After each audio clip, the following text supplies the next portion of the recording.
Hello, and welcome back to another War Thunder video, where today I have an interesting tank to talk about.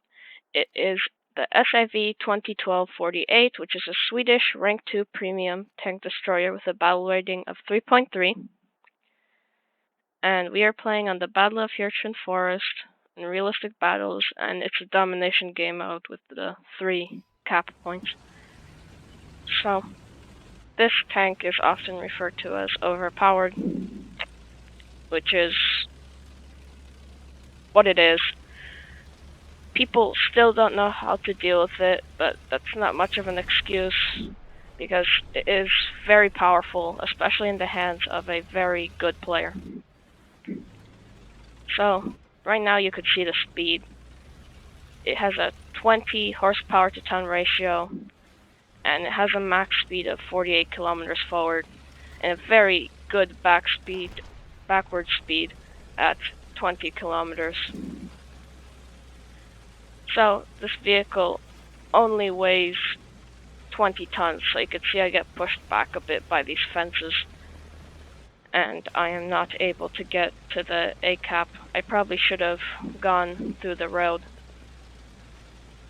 So my squad mate that got randomly put in with me gets there first. But anyway, this vehicle features a 6-round autoloader in its 120mm autocannon, and it's a very devastating gun because it has a decent penetration at 94mm at a distance of 100 meters, and not only that, it also has a insane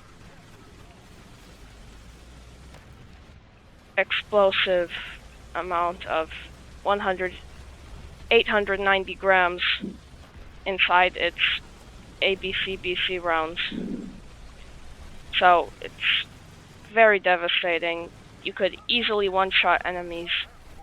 I have dealt with 4 enemies at once, and not only that, it also has a 1.2 second reload per round. So you could deal with so many enemies at once, and you don't even have to put multiple shots into them, because once one goes in, it pretty much every time kills. It's almost impossible to get kill assists in this vehicle, because whatever vehicle you attack, they usually die. So, in this vehicle, you have to be a sneaky Swede. You have to catch people off guard. Even though you can penetrate most vehicles frontally, you can't penetrate all of them, especially the vehicles with a higher battle rating. So, you can see, I sneaked up behind some enemies. I killed the Churchill and the Chinu, and I killed them both with one shot, which, unlike other tanks with auto loaders and machine guns, this tank can do much more work in one shot than the other tanks can. So, you see here, I choose this spot to get my enemies. Right now I'm just reloading my auto loader, and there you see a Sherman. I penetrate right through him easily. So you could see how good the penetration is, even though that is a sort of weak spot on the Sherman. The A2 Sherman can get penetrated very easily with this gun, even through the hull. So it's very powerful, but the 105 Dirk Sherman, it's much harder to penetrate him.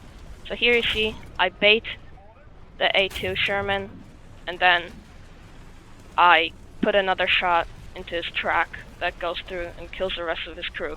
So you could see both the explosive capacity of this gun, and if people are ill-prepared for it, then you're very easily going to kill them.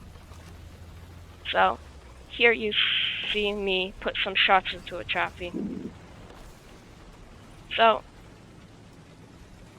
this vehicle is in a very strong state right now, but what they can do to make it better is probably put it in rank 3, because this tank can easily kill a Hellcat and easily kill a VFW.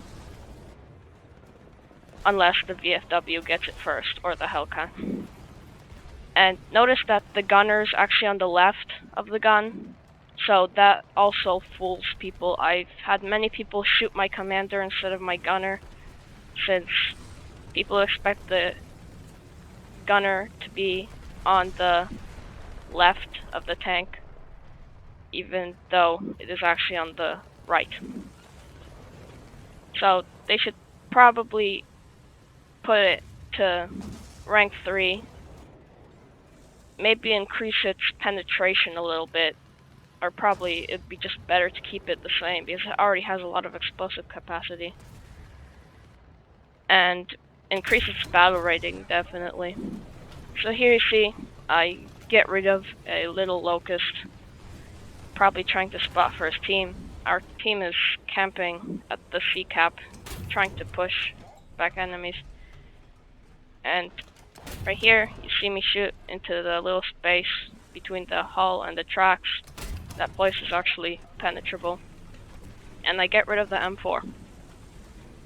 So, this vehicle, you could see, I already got 7 kills in it. And it is absolutely crazy. So right now, my team is starting to push. That BT5 is pushing quite aggressively. We'll see how that goes for him.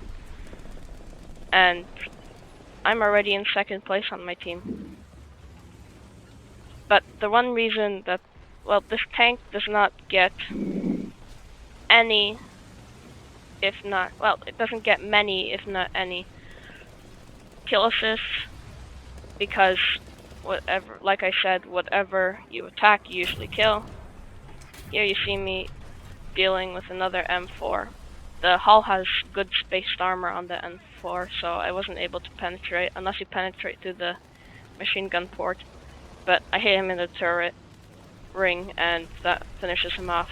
And I'm just going to try to get the enemy's base, the one closest to them, and capture it for my team. So I'm going to use this bush to try to catch enemies off guard. You can see the camo really matches this map on this tank. So I hide behind the bush. I'm in 3rd person because you can't see through the bush in 1st person. And I see some machine gun rounds, which I don't move forward because those can be very fatal to this tank. And I penetrate right through his truck and I get rid of him. So this tank also has 3 smoke grenades. It has a 20 power to weight ratio and has 48 kilometers forward speed and 20 kilometers backward speed. And it has 3 people inside of it, as you can see. It has a commander, gunner, and driver. And it is the only other tank destroyer that I could really compare to it is the L333cc, which is the little Italian tank cat. But this vehicle, one of its weaknesses is definitely anti-air. High caliber machine guns absolutely wreck this vehicle. And also aircraft. As you could see, they killed my gunner, well, my commander. And my gunner's hidden more, so he is harder to kill. And you can see I tried to run away from this aircraft, but he keeps poking me. So I tried to hide behind some houses. And I tried to shake the aircraft off.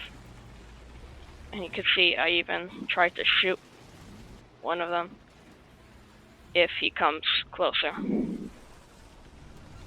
So you could use the ABCBC rounds on this vehicle, but there's also high explosive rounds with 28 millimeters of penetration.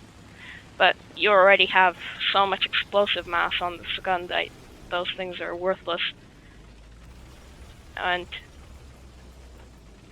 it has also negative 10 degrees of gun depression and 25 degrees of elevation. And you can see I get ripped up by the Spitfire in that replay. So now I'm going to show you a replay of how this vehicle deals with squads. And we are playing on Advance to the Rhine. And you can see I destroy one, I light the other one on fire. So it's very dangerous. And this is actually in the same replay, just in a different moment. And I spot two Stugs. I get behind them. Those look like very good bomb targets, by the way. I finish one off, and then I finish off the other. So, yeah, this vehicle is very dangerous. And here just see me killing one of the aircraft. But that will be about the end. So, I hope you enjoyed, and I'll see you in the next video.